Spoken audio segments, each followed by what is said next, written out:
जय महाकाल, हर हर महादेव।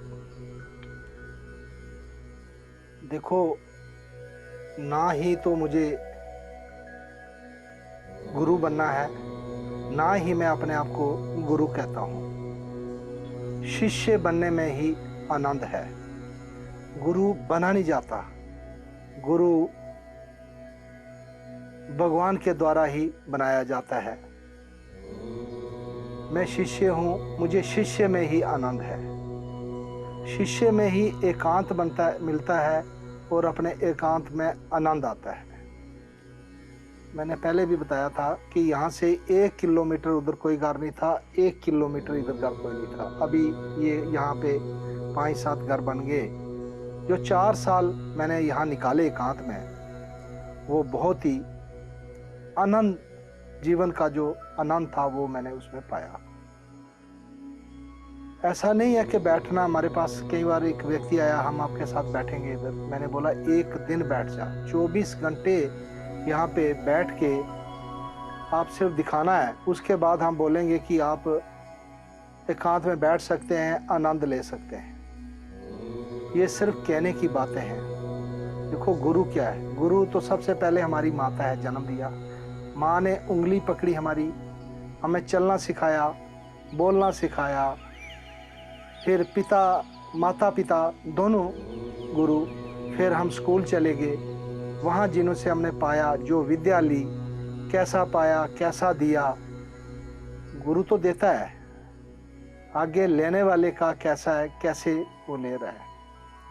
फिर उसके बाद आगे पढ़ते गए, फिर सदगुरु मिले, उन्होंने रास्ता बताया। तो शास्त्रों में बताया गया है जैसे, या मानना पड़ता है, गुरु पत्नी भी है, गुरु पति भी है। आप गाड़ी कोई ठीक करता है तो जब कोई सीखने जाता है तो गुरु जी करके बोलते हैं, वो भी गुरु है। कोई चलाना सीखता है गाड़ी, तो जिनसे सीखता है वो भी गुरु है। इस दुनिया में गुरु के बिना भी कोई काम नहीं है। अभी कोई मानता है, कोई नहीं मानता है, ये डिपेंड करता है उसकी सोच पे, वो किसको मानता है गुरु या किसको नहीं मानता है। सीखने के बाद कुछ लोग सीखते हैं बड़ी गहराई से। अच्छा, जो अच्छे से सीखते हैं वो, उनका नाम होता है कोई चीज़ सीख के। अब चलाने वाले तो हर चीज़ है, मशीनरी कोई भी चलाता है। जो एक्सपर्ट लोग होते हैं उनको अच्छे गुरु मिले होते हैं। गुरु तो अच्छे ही होते हैं, पर सीखने की जो कला है वो हर जगह गुरु ही होता है। बाकी ये नहीं, हमें कोई इच्छा ही नहीं है, क्योंकि कुछ बातें मैंने सुनी, कुछ ऐसे समाज में तत्व होते हैं। अब लोग आते हैं, मेरे को गुरुजी बोलते हैं, स्वामी जी बोलते हैं, उनकी अपनी इच्छा है। कोई भाई जी बोलते हैं, कोई बाबा बोलते हैं, कोई बहुत सारे बोलते हैं, फराडी बाबा भी होते हैं, बोलते हैं लोगों को। जब कुछ अभी 1-2 ऐसे इंसिडेंट हुए हमारे भारत में, कुछ संत पकड़े गए, तो जब हम निकलते थे तो पीछे से लोग बहुत कुछ बोलते थे। ठीक है, जो बोल रहा है, जिसको जो डुप्लीकेट होगा उसको तकलीफ होगी। तो ये इसलिए कह रहे हैं कि बहुत सारे कुछ ऐसे मेरे पास आए कि आप गुरु हैं। नहीं, कोई ऐसा नहीं है इस जन्म में तो नहीं, क्योंकि वो इधर इकट्ठा करना ना, वो अपना आनंद खत्म हो जाएगा। क्या गुरु बनना है? खुद अपने साधना कर रहे हैं, अपनी भक्ति कर रहे हैं, अपना आनंद ले रहे हैं। हम आए किस लिए थे, इस जीवन में किस लिए आए थे, वही हमने जानने का और प्रयास कर रहे हैं। हमारा क्या लक्ष्य होना चाहिए था, हमने क्या किया, क्या कूड़ा करकट इकट्ठा किया जीवन में, करना चाहिए नहीं चाहिए, कितना चाहिए, कैसे चाहिए। हाँ, इतनी बात जरूर है कि अपने जीवन का जो अनुभव है वो एक जीवन में, एक मन में जो है एक लक्ष्य है, कम से कम 10-11 लोगों से वो मैं शेयर करूंगा, बांटूंगा। आज तक सिर्फ 2 आदमियों के साथ मैंने वो शेयर किया, लेकिन जिनके साथ शेयर किया उन्होंने उस पर पूरा भरोसा किया और वैसा ही अपना, जैसे हमारे विचार थे वैसे उनके विचार उन्होंने वो पकड़े और वैसे ही वो चल रहे। काम करना, बिजनेस करना बहुत अच्छी बात है, जरूरी नहीं आप कोई काम छोड़ के बैठ जाओ। हमने बहुत सारा देखा है, घर में झगड़े होते हैं तो पत्नी बोलती है पति से मैं आश्रम में चली जाऊंगी, पति बोलता है मैं चला जाऊंगा। आश्रम कोई घर से झगड़ा करके भाग के जाने के लिए आश्रम नहीं होते हैं। हाँ, वृद्ध आश्रम है, जिनके बच्चे सेवा नहीं करते हैं, बच्चे नहीं होते हैं, बीमार होते हैं, वो उनके लिए आश्रम तो हम मानते हैं। लेकिन आश्रमों में घर से झगड़ा करके भागना या किसी चीज़ से दुखी होके बोलें कि हम भक्ति कर रहे हैं, ना। झगड़ा करके भाग के बोलना कि हम भक्ति कर रहे हैं, हम साधु बन गए, संत बन गए, ये सब भगोड़े हैं। भगोड़े वाली बात नहीं है। पहले जीवन में अच्छे से कि कुछ लोग तो भोग में ही फंसे हैं, कुछ लोग भोग को देख लेते हैं, कुछ दूर से देख लेते हैं भोग से क्या मिला है। ये सोच अपनी सोच पे है। तो 11 लोगों को मैंने अपने जीवन में शेयर करना है, 2 को मैंने शेयर किया है, बाकी लोग आते हैं मिलते हैं। मैं फिर स्पष्ट कर दूं, कोई मैं ना ही, हाँ बहुत सारे लोग मिले जिन्होंने बोला आप ऐसे करो, आप ऐसे करो, एक बड़ा सा आश्रम हो जाए, आप वहाँ बैठो, लोग आएंगे, आप प्रवचन करो। किसको प्रवचन?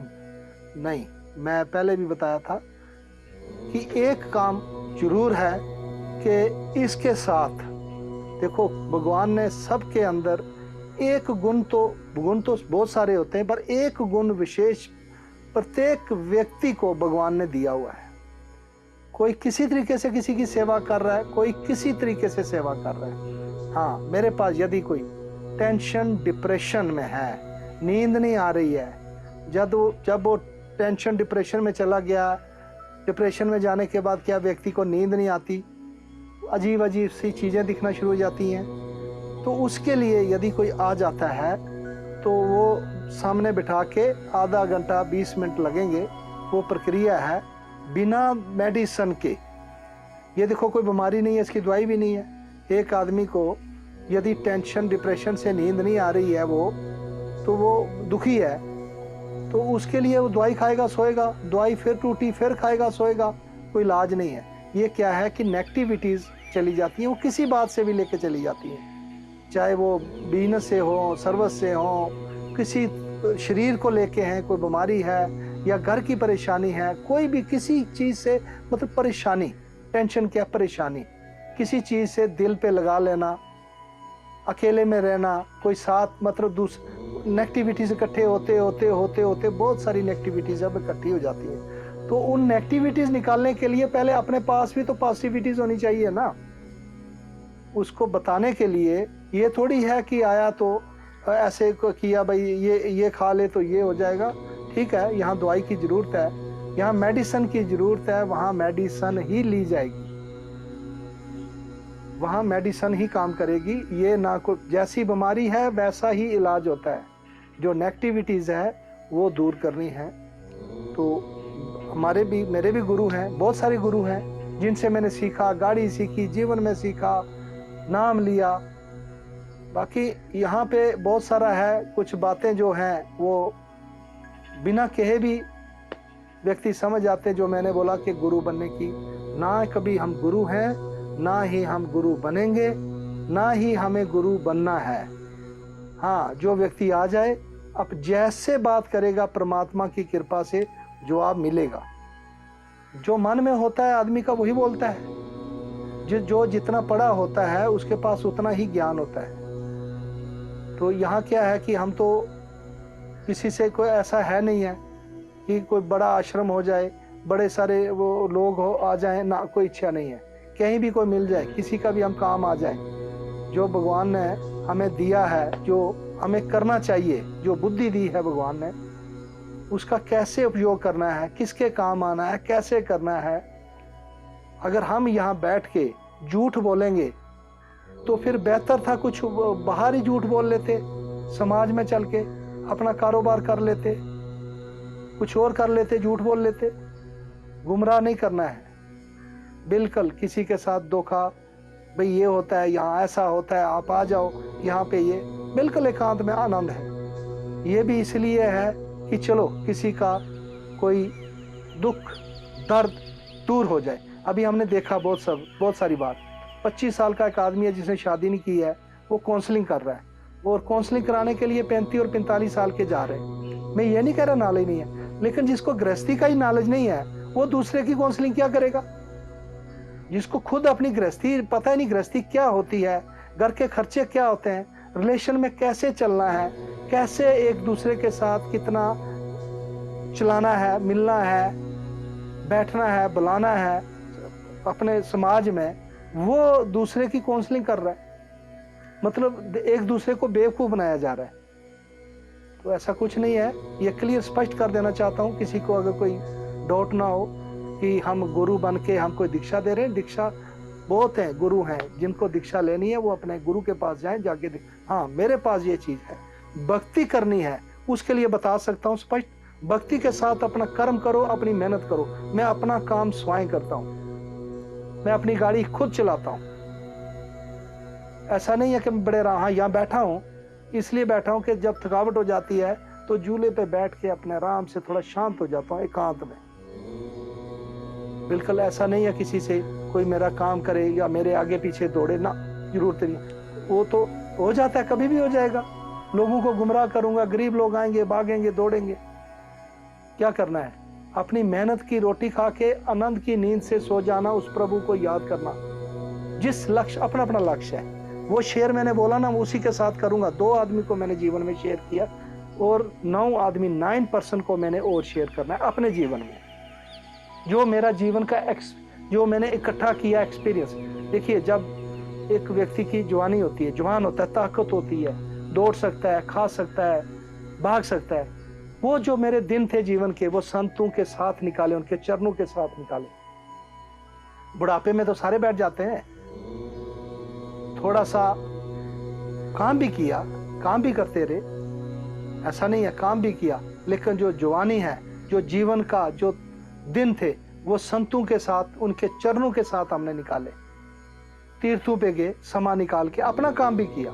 ऐसा नहीं है देखा देखी वाला काम नहीं किया, भागा दौड़ी वाला हजूम में। हाँ, यहाँ पे कोई अपना धर्म का हो रहा है, कोई सनातन का हो रहा है, पुरातन का हो रहा है, कोई अपना सम्मेलन हो रहा है अपने धर्म का, वहां पे गए, इकट्ठे हुए, अगर जगह नहीं मिली तो नीचे बैठ गए। वहां पे ये नहीं देखा कि वहां चेयर मिलेगी, आगे जाके बैठेंगे। ऐसा मन में भाव नहीं है, दिखावा नहीं। जीवन के जब आप शांति तभी मिलती है, सुकून तभी मिलता है, आपके अंदर पॉजिटिविटी तभी आएंगी जब आप इन चीजों से पीछे हट जाएंगे। मैंने देखा लोग गुरु जी के पास भी जाके, अपने गुरु के पास जाके भी इज्जत ढूंढते हैं, स्टेज में ढूंढते हैं, चेयर ढूंढते हैं। हाँ, बिजनेस में हो, कहीं और आप जाओ तो वहां पे आप चेयर पाओ, आप काम कर रहे हो। अपने सदगुरु के पास जाके भी आप चेयर ढूंढ रहे हैं, वहां भी हमें इज्जत मिले, वहां भी हम ऊंचे स्थान पे बैठे। दिखावा हर जगह, इस दिखावे से हम इतना मतलब भाग जाते हैं देख के। हम नहीं किसी को बोलते, क्यों बोलेंगे किसी को? विवाद में आना। आपने देखा कितने संत अभी अंदर हुए, जो संत बने थे, संत नहीं थे वो संत नहीं थे जो हुए, जिन्होंने जैसा किया, जैसा बोया वैसा काटेंगे। अभी देखो एज के अनुसार जितना हम जी चुके हैं, क्या इतना जिएंगे? कभी नहीं जिएंगे। ये सब परमात्मा के हाथ में है, लेकिन जो जिंदगी के पल जा रहे हैं इनको व्यर्थ नहीं करेंगे। एक एज के साथ ही आदमी का एक्सपीरियंस बढ़ता है। मान लीजिए एक 70 साल का आदमी अगर वो बचकाना बात करेगा, अच्छा लगेगा। और बहुत सारे व्यक्ति ऐसे होते हैं, उम्र के हिसाब से वो चेंज ही नहीं होते। उम्र के साथ भी चेंज होना बहुत बड़ी बात है, होना चाहिए, तभी अच्छा लगता है। जय महाकाल, हर हर महादेव।